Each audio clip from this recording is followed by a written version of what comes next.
अस्सलाम वालेकुम। आज हम पढ़ने जा रहे हैं फिजिक्स क्लास 9 और चैप्टर नंबर 5 ग्रेविटेशन चैप्टर से हमारे पास टॉपिक है मास ऑफ अर्थ, यानी कि जमीन का मास हमारे पास कितना होता है। आज हम ये क्या करेंगे, कैलकुलेट करेंगे।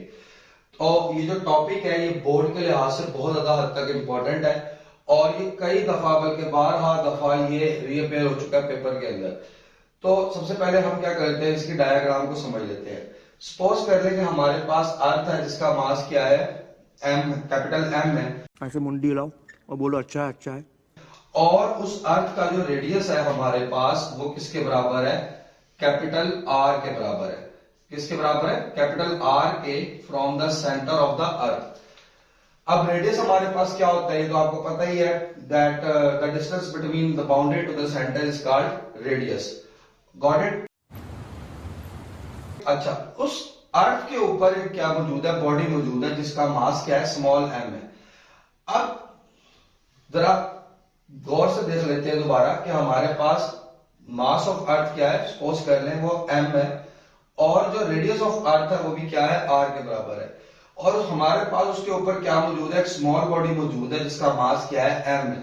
ठीक है।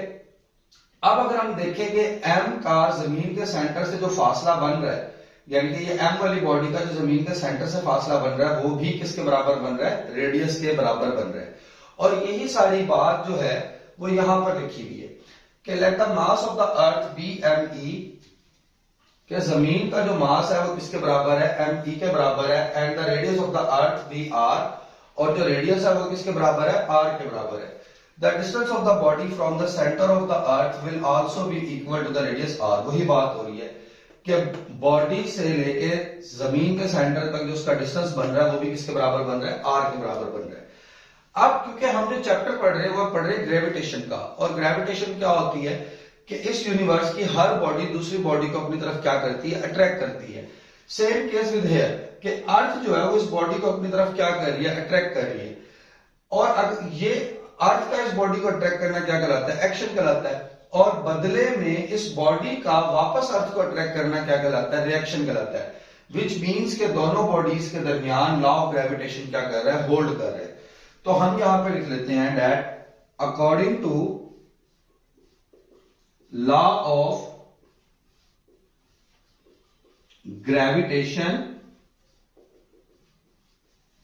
और ये हमारे पास किसके बराबर है, F equals G capital M E को जरा स्मॉल करके लिखना है आपने, एम ओवर आर स्केयर। जो रियल फार्मूला हमारे पास होता है F equals G m1 m2 over D square. तो यहां पर जो m1 है वो मेरे पास मास ऑफ अर्थ कर दिया मैंने, जो m2 है वो सिंपल m कर दिया, और जो d है उसकी जगह पे मैंने क्या लिख दिया, r लिख दिया। अब सवाल यहां पे ये उठता है कि ये फोर्स हमारे पास कितनी होगी, मतलब जमीन किसी बॉडी के ऊपर कितनी फोर्स लगाएगी। अब अगर हम यहां पे गौर से देखें कि इस बॉडी का यहां पे क्या कंटेन हो रहा है, मास कंटेन हो रहा है। और हमें पता है कि जमीन जो है वो हर बॉडी के ऊपर एक ग्रेविटेशनल पुल रखती है, जिसकी वजह से उस बॉडी का क्या कंटेन हो जाता है, वेट कंटेन हो जाता है, which is W is equal mg। ठीक है। अर्थ जो है वो किसी बॉडी के ऊपर जब ग्रेविटेशन पुल करती है तो उसकी वजह से उसका क्या कंटेन हो जाता है, वेट कंटेन हो जाता है, which is equal to mg। अब सवाल ये उठता है कि यहां पर फोर्स कितनी होगी जो जमीन इस बॉडी के ऊपर लगाएगी। जमीन इस बॉडी के ऊपर उतनी ही फोर्स लगाएगी जितना इसका क्या होगा, वेट होगा। विच मीन्स कि अगर मैं यहां पे लिखूं दैट ग्रेविटेशनल फोर्स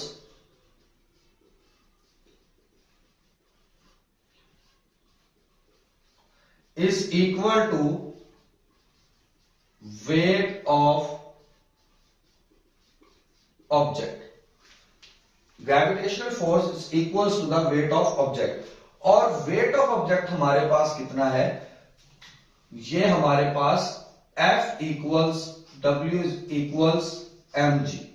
तो एक इक्वेशन हमारे पास ये बन गई, इसको सेकंड का नाम दे देते हैं और इसको फर्स्ट का। तो हमारे पास ये दो इक्वेशंस बन गई। अच्छा, बात हो रही थी कि हमारे पास जो ग्रेविटेशनल फोर्स है वो किसके बराबर है, वेट ऑफ द ऑब्जेक्ट के बराबर है। तो अगर हम इन दोनों फोर्सेस, क्योंकि जितना यहां पर वेट है उतनी ही यहां पर क्या अप्लाई हो रही है, ग्रेविटेशनल फोर्स अप्लाई हो रही है। तो अगर मैं दोनों फोर्सेस को बराबर कर दूं तो ग्रेविटेशनल फोर्स हमारे पास क्या बन जाएगी, G M E M over R square equals to M G. अब अगर आप गौर से देखें यहां पर, तो ये हमारे पास जो m है, ये m से m क्या हो गया, कट हो गया, और रिमेनिंग इक्वेशन हमारे पास बच गई। आर स्क्वायर इधर क्या हो रहा है, डिवाइड हो रहा है, और उस तरफ जाकर आर स्क्वायर क्या होगा, मल्टीप्लाई हो जाएगा। G M E equals G R square. Clear हो गया। अब यहां पे देखेंगे G और ME ये भी दोनों आपस में क्या हो रहे हैं, मल्टीप्लाई हो रहे हैं, और कैपिटल G उधर जाकर क्या होगा, डिवाइड हो जाएगा, और फाइनल इक्वेशन हमारे पास आ जाएगी G R square over capital G। अब अगर हम इधर गौर से देखें तो हमारे पास ये तीनों चीजें ही हमारे पास क्या है, कॉन्स्टेंट्स है। तो अगर मैं इनकी वैल्यू लिखना चाहूं यहां पर, तो G की वैल्यू है हमारे पास 10 मीटर पर सेकेंड स्क्वायर, R की वैल्यू है 6.4 इंटू 10⁻6 मीटर्स, और G की वैल्यू है हमारे पास 6.673 इंटू 10⁻11 न्यूटन मीटर स्क्वायर पर किलोग्राम स्क्वायर।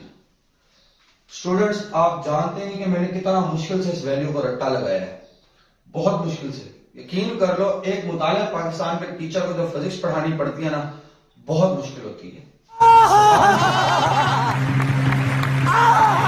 चले एक काम कर, 200 रुपए दे और 50 रुपए काट ओवर एक्टिंग के वजह।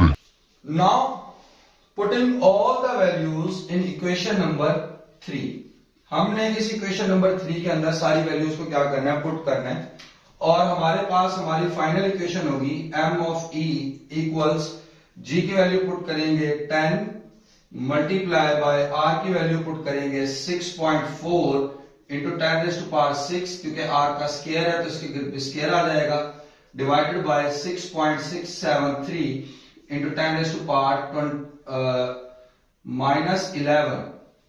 देखा, भूल गया ना रट्टा, कितना मुश्किल होता लगाना।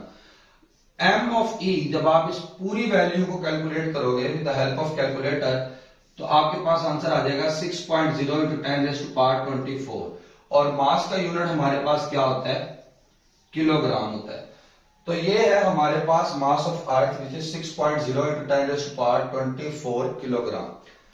तो ये था हमारे पास मास ऑफ अर्थ। इसको एक जल्दी दोबारा रिवाइज कर देते हैं कि हमारे पास एक बॉडी थी जिसका, हमारे पास एक अर्थ है जिसका मास क्या है, m ऑफ e है, उसका अर्थ का रेडियस क्या है, r है, और उस अर्थ के ऊपर क्या पड़ी है, बॉडी पड़ी है, जिसका जमीन के सेंटर से फासला भी कितना है, r के बराबर है।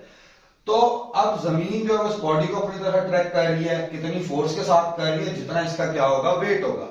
तो हमने यहाँ पे लिखा है the gravitational force equals to the weight of the object, और उसके बाद हमने यहाँ पर क्या किया है, हमने ग्रेविटेशनल फोर्स की इक्वेशन लिखी, वेट की इक्वेशन लिखी, मासेस को कैंसिल कर दिया। उसके बाद हमारे पास हमारी ये इक्वेशन बन गई, r के इधर डिवाइड हो रहा था, हमने उधर ले जाकर मल्टीप्लाई कर दिया, g इधर मल्टीप्लाई हो रहा था, हमने इधर ले जाकर डिवाइड कर दिया, और उसके बाद हमने अपने कांस्टेंट्स को डिक्लेयर किया कि हमारे पास ये जो कांस्टेंट्स तीन बचे हैं इनकी वैल्यूज हमारे पास ये होंगी। उसके बाद हमने इक्वेशन नंबर 3 के अंदर, इस मेन इक्वेशन के अंदर हमने अपनी वैल्यूज को क्या कर दिया, पुट कर दिया। ये हमारी मेन इक्वेशन के अंदर हमने वैल्यूज को पुट कर दिया, और पुट करने के बाद हमने अपना आंसर क्या कर लिया, ड्राइव कर लिया। तो ये था हमारे पास मास ऑफ अर्थ। जाते जाते आप लोगों से एक सवाल है, और वो सवाल ये है कि हम टॉपिक पढ़ रहे हैं, चैप्टर पढ़ रहे हैं ग्रेविटेशन का, और इसमें जमीन की ग्रेविटी की भी बात हुई है। सो आप लोगों ने भी सवाल का जवाब मुझे ये देना है, that what is the difference between gravitation and gravity. और इस सवाल का जवाब मैं नहीं दूंगा क्योंकि फीस तुमने दी नहीं।